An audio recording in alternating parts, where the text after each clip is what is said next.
He is first for good reason. Briefly about him, he is Wissam Charafeddine. He is the co-founder of Muslimish. He is an Arab American educator, engineer, entrepreneur, a former imam, and a current Islamic reformer and free-thinking secular activist. Now, I want to say a little bit, Wissam, you founded or co-founded the Detroit group of Muslimish, is that correct? And you've hosted events there at a place called the Birmingham Temple, including an event much like this a few months ago at the Birmingham Temple. Now, I personally, as the executive director and chaplain here at this organization, am ordained as a secular humanist rabbi, an atheist rabbi, essentially. And I was ordained at the place that you've been organizing those meetings, and the place that you organized this, the Detroit equivalent of this mini conference. And I can tell you that that community of cultural and humanistic and atheist and agnostic and free-thinking cultural Jews and their friends and family and allies has been waiting to welcome and to meet and to be honored by the presence of people like you and of this organization for forever, for 50 plus years now. And I know because I spoke to the founder of that organization, Rabbi Sherwin Wine, about an event like this 11 years ago when we hosted a panel between him and Salman Rushdie to talk about just this kind of thing. So it's really, I'm very proud to welcome you, and I want to say about you as well that you have skills and knowledge for how to organize communities that you gained in many ways as an imam and as a religious Muslim organizer, and the members of the organization are very proud and happy that you have been using those same skills to help grow this community. So that's really special and a special way to introduce things, kick things off. Wissam, would you come and be our first speaker?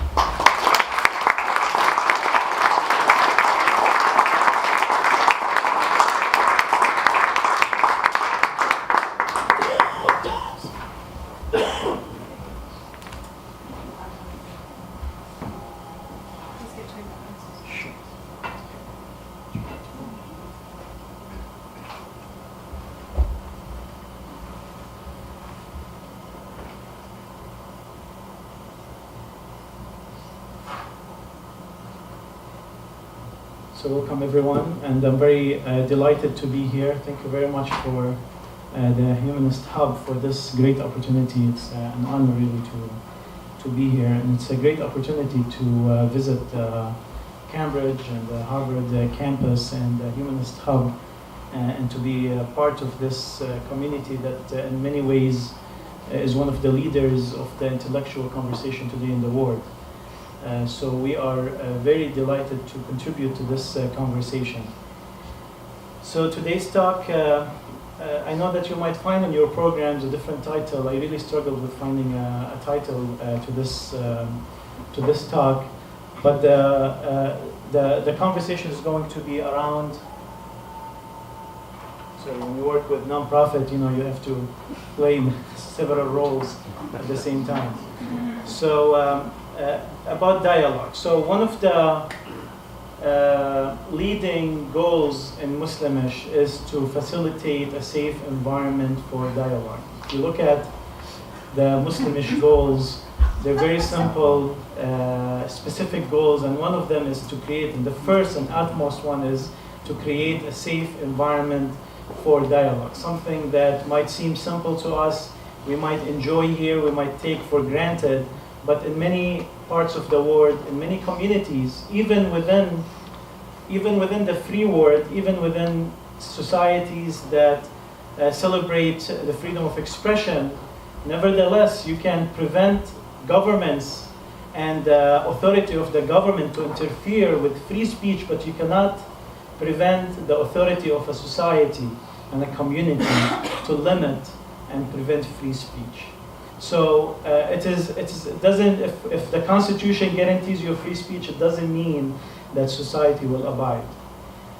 The government is, you can force it through an independent judicial system to follow this set of rules, but how can you force a society? You can only do that through education. The single greatest problem in communication is the illusion that it had taken place.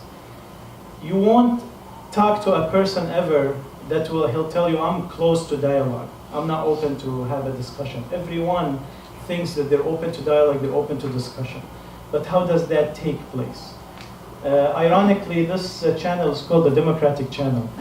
The word democracy in Arabic is written right under that platform. Dialogue is the free exchange of meaning between two or more people. There is what we are going through today, and I know Ali Rizvi is going to reflect more in depth on that, is I think that the internet has speeded up things in the especially I'm going to reflect a little bit more in the Islamic world, have speeded up things in the Islamic world to facilitate dialogue. Something that sometimes have been muffled by politics, sometimes muffled by religious institutions, by different factors. Now the internet has changed the conversation, and it's no longer escapable, it's no longer avoidable. Our websites, whether it is, I've also am involved with some reform Islamic movements. Our websites, whether it's Islamic reform or our Muslimish websites, they are censored in many of the countries in the Middle East. Some of my friends who I asked them to check out if it's censored or not in some areas, they're even afraid to check. They're even afraid even to search for it. The internet, though, has changed the conversation nevertheless. You'll find books that are, for example, like The God Delusion by Richard Dawkins, translated to every language in the Middle East, in Persian, in Arabic, and it's shared through WhatsApp, through a PDF text message. The whole book is shared. The Middle East is actually 64.5% has an internet penetration. Facebook is very, very popular in the Middle East, has been on the growth. It actually went up by 264% since 2012 in the Middle East and North Africa. One of the tools, and anyone who's has friends from the Middle East, they know that the number one tool used is WhatsApp. And this, it really makes me crazy. I don't know how they use WhatsApp as a social media app. It is like the worst. I have a social media marketing company, and I don't understand how WhatsApp, how a text messaging service can be used as social media. You cannot track. You cannot, there's no post. There's no. But it is heavily used. People receive hundreds of messages that are broadcast. They have a broadcast feature, WhatsApp, where you can have a list of 250 people where you broadcast to, not as a group, but as just individuals. And this is used heavily. This is one of the largest tools. It is the single largest tool of communication in the Middle East. 97% in Lebanon, 100% in UAE. It is number one and used in the Middle East. It's not the best for systematic content, but it is the best for viral content. So this has facilitated dialogue. What are the challenges of dialogue that you can have in any place? Since we are about dialogue, what are the challenges? And then I'm going to talk about some of the points how we face these challenges. So first of all, there's the biological challenge. Biology always wins. The scientists have indicated the correlation in the brain between a physical threat and what is perceived as a threat in a dialogue. The brain kind of acts the same way. There is a response biologically. And when you're having a dialogue with someone, you want to avoid that biological trap. You want to avoid it in yourself, watching yourself and your reaction, and also avoid putting that opposite party in a position where they feel threatened. Conspiracy theory. The problem in the Middle East, conspiracy theory is mainstream. So the minority only don't believe in conspiracy theory. Sometimes it's so mainstream that thinking the opposite way it kind of puts you in an embarrassing situation. Like, really, you believe that? Nobody believes that anymore. Oh, evolution? This has been dismissed long time ago. What are you talking about? So, lack of prerequisite knowledge.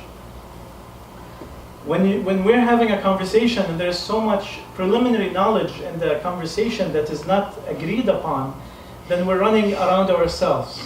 So how can you have a debate I've seen a show once where they had a debate about evolution with a geologist, an Islamic geologist. How can an Islamic geologist have a debate about a biological subject? I know that geology is involved with it, but it's not his specialty. So there are some, or an imam speaking about evolution. This needs a lot of academic training before you can speak about it. Actually, part of the reason I have gone through an intellectual transformation is because in the Islamic, as a chairman of an Islamic organization, we had an office of jurisprudence, and we received a question. It was at the same time where Lucy was discovered, it was discovered earlier, but the research came out in 2007, 2008. So we received the question, and I took the question to the jurisprudence office, and the jurisprudence office didn't know. I mean, this is not, there's no academic training in most of the Islamic institutions. So you won't find an expert biologist like something like a Catholic church would have, experts in certain fields of sciences, but that's not common in Islamic organizations. Al-Azhar has some academic training, but not to the extent of international recognition or expertship. So I was really stuck. How can I answer this question? It was asked by an engineer. We need to produce something, and we are considered like a progressive Islamic movement. We want to produce, and it took me 8 months doing research on the subject to answer the question. And the more research I made, I'm myself trained in software engineering, so I'm also not trained in biology. The more training, the more reading I've done about the subject, the more studying of the subject, the more I discovered how much men came from monkeys, and it has been disproven, it's done.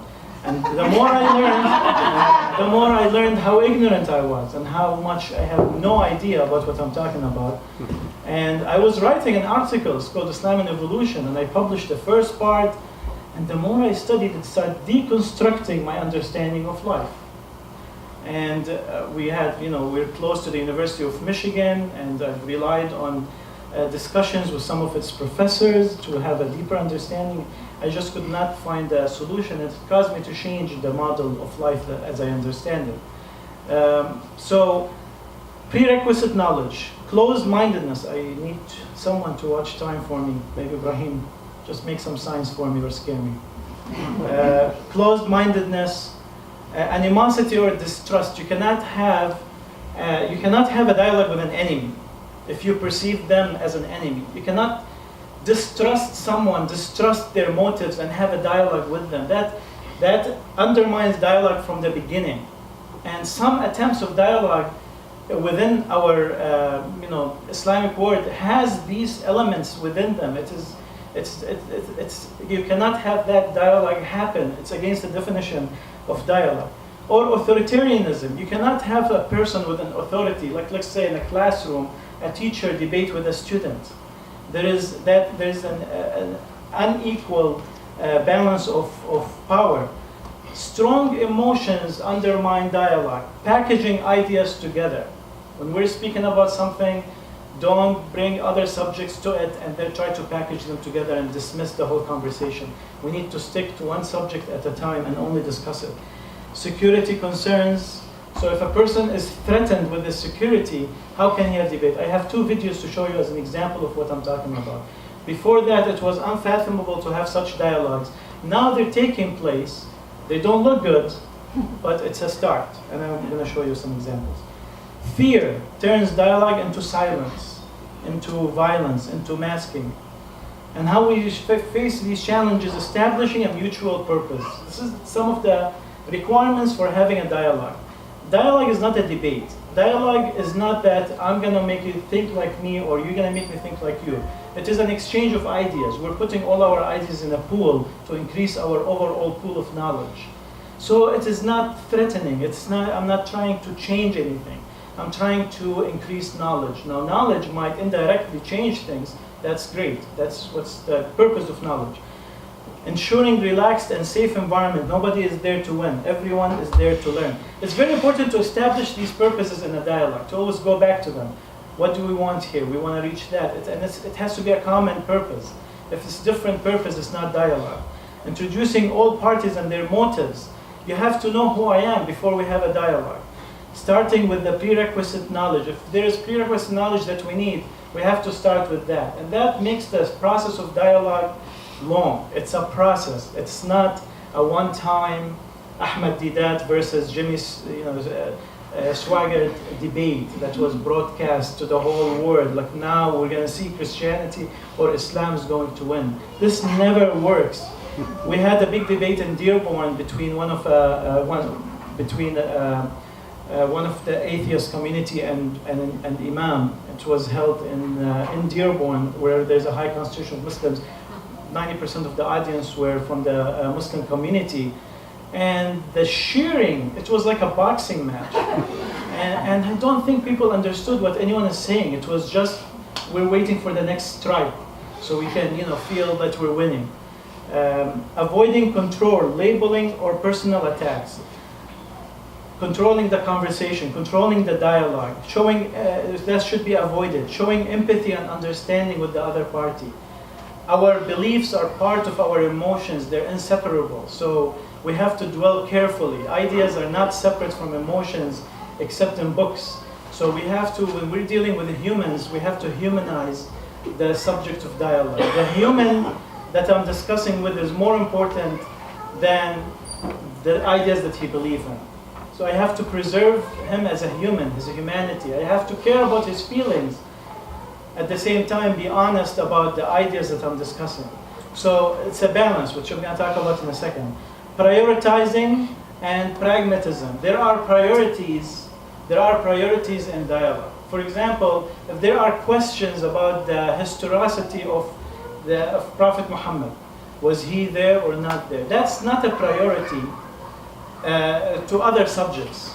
So I have to pick and choose what subjects I want to have a dialogue about. Things that are not a priority, that are an intellectual luxury, should be delayed for other subjects that are actually affecting lives as we speak. I'm sure that there is someone in prison in every capital of the Islamic world because of the freedom of speech issues. So there are more pressing subjects to speak about, so we should leave luxurious. I'm not downplaying them, they're important, but we should prioritize. And removing fear. If I'm having a discussion and someone has a fear because they're afraid of the vacuum of losing some of their belief, they're afraid that they always had hope to see their dead grandparents one day again, and I'm removing that hope. These fears we have to recognize, and I have to deal with that fear before I go on with the dialogue. Otherwise, I'm dealing with fear.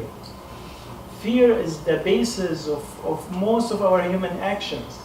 If you're not removing fear, you cannot change action. I'm going to talk about the Quran, the dialogue in the Quran. So there are verses in the Quran that are pro-dialogue, and there are verses that are anti-dialogue. And how can we look at both these? So really fast. It seems that more the Meccan Quran, the Quran before the migration of the Prophet, was more into dialogue. It had more a positive attitude towards other books. Of course, dialogue in the sense of let us teach you, let's have a dialogue and let us teach you and try to shed light on the truth for you.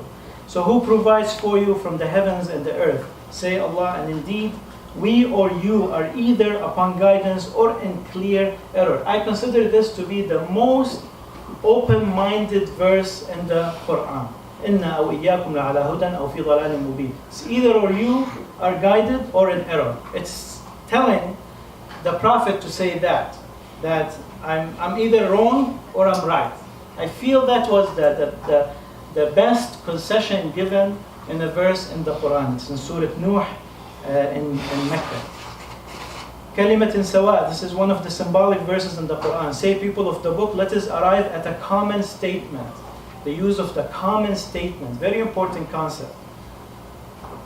Do not argue except only in the best way with the people of the book. This is instructions to Muslims that do not have arguments unless it is in the best way. There's many interpretations. What does the Quran mean by the best way? And there's a couple exceptions there. Those who act unjustly, and the best way dilemma. Prophet never had a dialogue with the people of the book, so we don't really know what he means by these conditions, but it is nevertheless stated that it has to be a positive conversation. People who we created all of you from man and woman and made you into races and tribes so that you should get to know one another. This is recognizing diversity and establishing merit based on faith and piety. Now it's a step away, it kind of demolishes feudalism, demolishes racism in one way, but it establishes that merit based on faith, which can also hurt in another way. It's not a blanket merit based on humanity, it's merit based on faith, which allows for the dehumanization of a person without faith, which is a downfall of Islam in another way. And then there are other verses that establishes the normalization of differences, that if God wanted to create all of you as one people, we would have done it. But we have created you different. So these are positive verses that allow for dialogue in Islam. And then you have some anti, and the whole Quran is a dialogue. Most of the Quran is a dialogue. But we're picking some verses that tells you about some of the anti and some of the pro-dialogue. So this one, the believers should not make the unbelievers their allies. Rather, this is the prohibition of alliance with non-believers. In Surah Al-Imran 328, one of the important surahs that tackle the issue of the people of the book, one of the also biggest chapters in the Quran. So it prohibits alliances with non-believers. The word al-wala, alliance, some of them extend it more, they say even friendship. Some of them they say no, it means more like political alliance. So it goes, there's a spectrum of meaning, but nevertheless it's a negative value against dialogue. You who believe, do not take the Jews and Christians as allies. They are allies only to each other. Anyone who takes them as an ally becomes one of them. God does not guide such wrongdoers. This was revealed late in Medina after the clash between Islam and Judaism. And it is a very strong verse against dialogue. And this verse, I think this verse is the strongest verse against dialogue. It's used heavily by extremists. And it says the Jews and the Christians will never be pleased with you. لَن تَرْضَى عَنْكَ الْيَهُودُ وَلَا النَّصَارَى. The word never that was used in Arabic, it means till the day of judgment. For eternity, they will never be pleased with you. This right away undermines any effort of dialogue. What are you doing dialogue for? There is animosity till the day of judgment. Very, very strong verse that undermines dialogue. Another one is the one that actually separates between the different non-believers, the disbelievers, the people with other beliefs, and creates some sort of demonization. So you, Prophet, are sure to find that the most hostile to the believers are the Jews and those who associate with the deities with God. You are sure to find that the closest in affection towards the believers are those who say we are Christians. And of course this was revealed also late in Medina after the clash with Judaism. Well, there was no clash with Christianity because there was no Christian tribes within Medina or Mecca, so there was no territorial fights. This is very striking to me. Like, these verses are like two sentences away from each other. One that prohibits dialogue with, it's a pro-dialogue, and one is anti-dialogue. And this is a complex. For the sake of time, I'm not going to read this for you, but it's chapter Al-Imran 115, 118. One that says they're not, those are not equal. Those, the pro-dialogue says not all the non-believers are equal. Some of them are great and لا خوف عليهم ولا هم يحزنون. They'll never have fear. They never have to worry. They are destined for good things. And the other one prohibits any kind of trust given to non-believers. And they're right next to each other. And it creates inner conflicts within Muslims who have a contemplation over the Quran. This verse, for example, look at this sort of dialogue, okay? In Surah Al-Kahf, the truth is from your Lord. So whoever wills, let him believe, or whoever wills, let him disbelieve. And this is usually quoted by Muslim scholars, by some apologists. من شاء فليؤمن ومن شاء فليكفر. Whoever can believe or whoever can disbelieve. But if they continue reading the verse, right away after it, it says, "Indeed, we have prepared for the wrongdoers a fire whose walls will surround them. And if they call for relief, they will be relieved with water like murky oil, which scalds their faces. Rich is the drink, and evil is the resting place." One of the most terrorizing verses that you cannot even read to a child. They're given water because they're so thirsty, but the water is so hot that it melts their faces before they even drink it. And that's for those who do not believe. But you just said that, you can either believe or disbelieve. So this undermines dialogue. When you're saying, let's have dialogue, but this is what's going to happen to you anyway.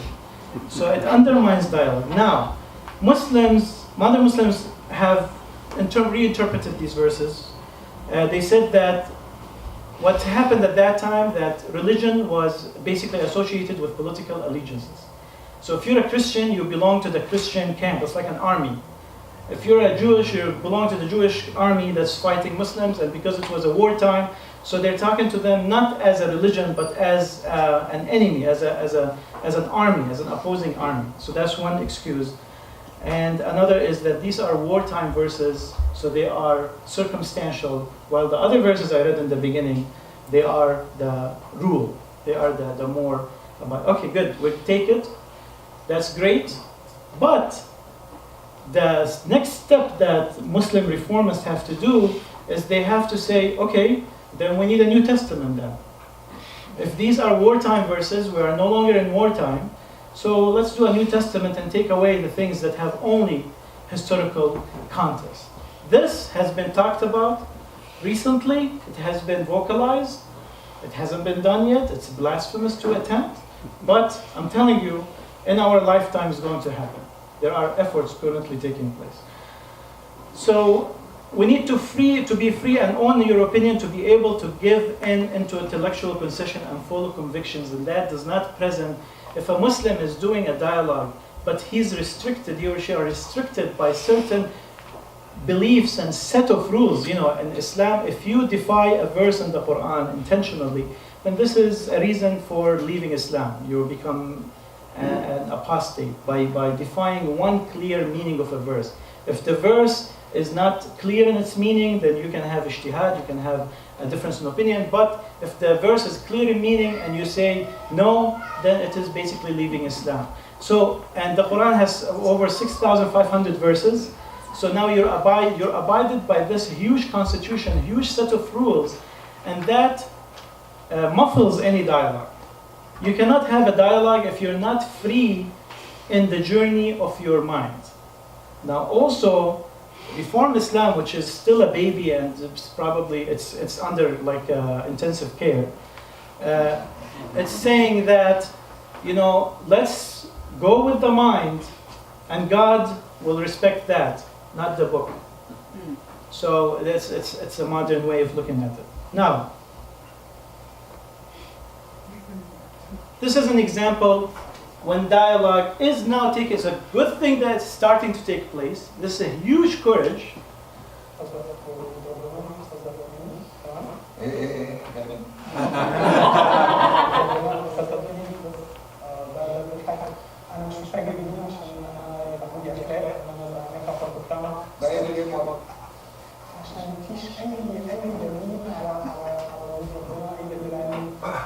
ازاي مفيش دليل على ربنا؟ انت مين اللي وجدك ان انت تكون موجود هنا؟ This is the host.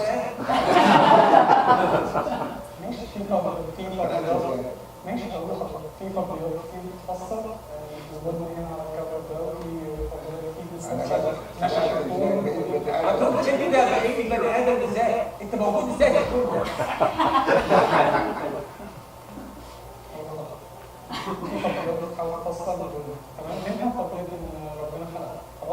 في فضل بقى تاني عليها هذا اكتر تقليد مثلا نشر الشكون هو الجامع اتكلمنا عن بص اسمعوا اتكلمنا بالعربي ولا شيء مصطلحات انا انت بتتكلم عن ايه؟ انت عندك حاله من الارتباك، بتتكلم ان انت بتنكر الاله، بتنكر ربنا، بتنكر الدين، بتنكر كل الثوابت. طب انت ايه؟ لا طبعا واحد يقول انا فعلا بص انت جاي تتكلم لكن انت ما عندكش فكره.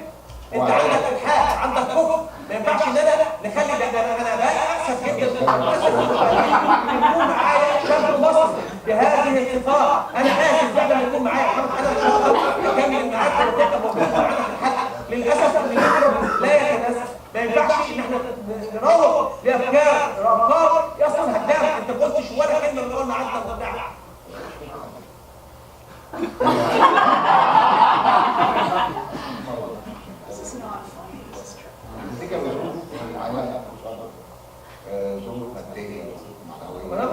طب انت محمد فهمي زي ما بقول لك انا بنصحك على الهواء ان حضرتك تطلع معانا دلوقتي على مستشفى الامراض العقليه تديش مع نفسك. انت ما ينفعش تكون موجود للاسف. مش هقدر اكمل معاك ولا هتبقى موجود معانا على الحلقه. انا بستاذنك ان انت تفضل تقوم وانا هكمل حلقتي مع الدكتور محمود لان للاسف افكارك هدامه وتضيع الشباب المصري وللاسف كمثال سيء جدا للشباب المصري. هنطلع لفاصل يا جماعه وهنرفع واكمل مع الدكتور محمود. مرة تانية اللي يكون معايا مثل هذا الشخص انا اسف تاني يقول ان انا جاي شاب مصري جاي يتكلم في افكار للاسف ما عندوش اي حاجه مقنعه وما عندوش اي حاجه ممكن يقدمها وده هو مش للاسف يا محمد ممكن ما ينفعش يكون موجود ونصيحتي انك تطلع لمستشفى الامراض. So this is dialogue. And that host is the facilitator of this dialogue. What year was this? This is recent.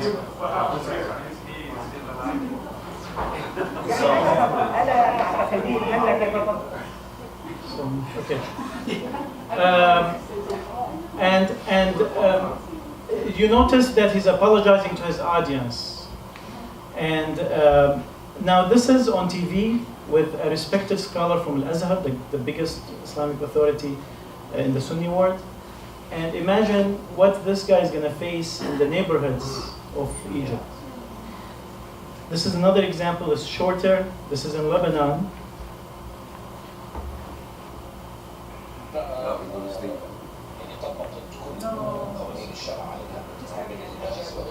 I got it.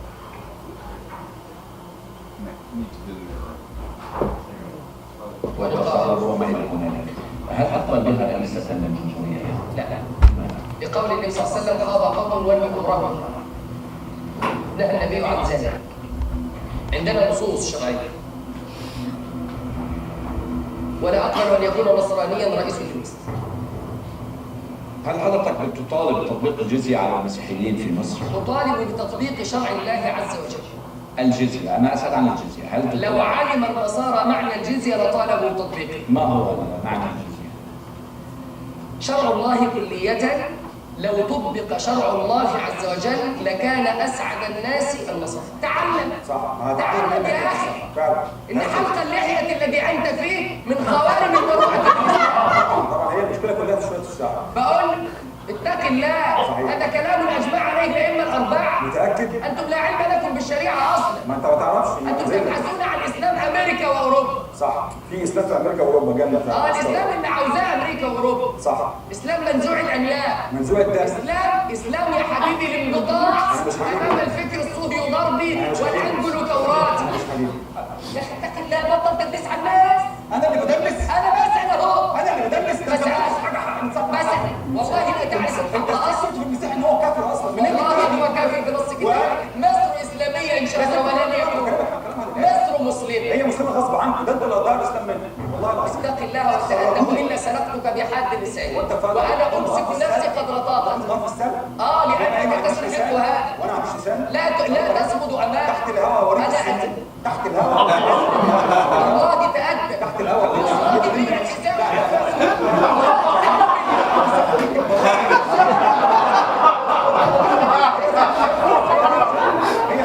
ليه حساب؟ أنا مبسوط إنك بتعمل كده قدام الناس. هي دي أخلاق.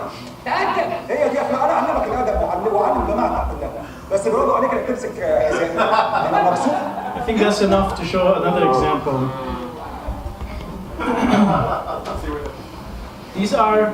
These conversations would not take place previously. Now they're taking place, they're very intimidating. We need to remove everything I mentioned about the challenges of dialogue. It's going to be a long journey before dialogue itself is a goal in the Middle East. Like just reaching, forget about the results of dialogue, but reaching dialogue. And historically, dialogue is a tool of knowledge. Dialogue is synonymous to education. No dialogue is no education. Our lives begin to end the day we become silent about things that matter. Silence is very dangerous. Dialogue is not decision making. It's very important to understand that we're not making decisions in dialogue. That's why people are threatened. The goal is not to persuade others, but to add to the pool of meaning. This is some of the words we should use in dialogue. You know what? We need to talk about this. When someone presents something that is, you feel threatened about it, or it touches one of the value-based, time-resistant, location-free, uniting intellectual reference. Because we need to reference something. People that we have dialogue with, they have references they point towards. We need to have a reference.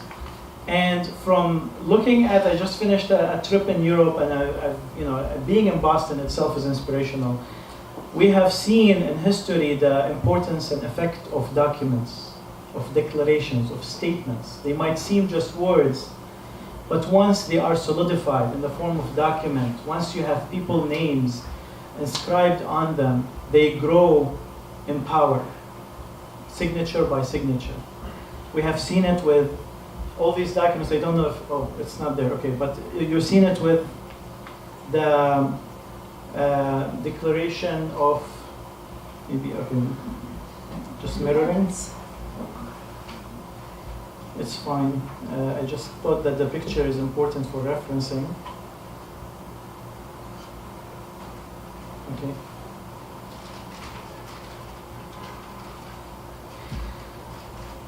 The Declaration of Human Rights, the Declaration of Independence, the Magna Carta, the Constitution for the Declaration of Human Right and Citizen Right, the French, the result of the French Revolution, the first and the third, the French Constitution. All these documents, they were written by thinkers who had long dialogues, and the result of these dialogues came in the form of documents. And Davi, in this painting of the National Convention, depicts it very beautifully. If you know what this refers to in history is when the French delegates, they went to Versailles and the king has closed the doors. They prevented them from attending the parliamentary procedure, and they just insisted on meeting and having a declaration, where the center is the reciting of the document.